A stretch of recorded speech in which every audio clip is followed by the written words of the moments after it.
Magandang umaga mga ka-big time. Napigilan ng 6th Infantry Battalion or 6IB ang sakupaan ng dalawang armadong grupo sa barangay Ganta Sharif Saiduna Mustaf, Maguindanao del Sur noong Marso 29, 2025 at nasamsamang ilang armas na pampasabog.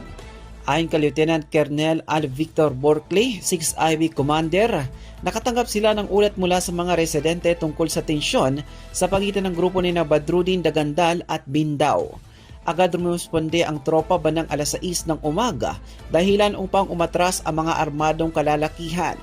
Nasamsam sa clearing operation ang dalawang M14 rifles, isang granada at 3 bandolier. Iniimbak ng mga ito sa 6IB headquarters para sa investigasyon. Inatasan ni Brigadier General Edgar Cato ng 61st Brigade ang mga unit ng militar na tugusin ang mga tumakas na grupo habang patuloy na hinihikayat ang pagsuko ng loose firearms upang maiwasan ang karahasan.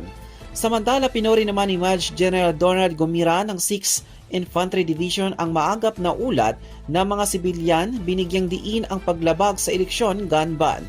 Binalaan rin niya ang mga armadong grupo na gagamitin ng militar ang pwersa kung magpapatuloy ang karahasan, kasabay ng panawagan para sa kapayapaan at kooperasyon.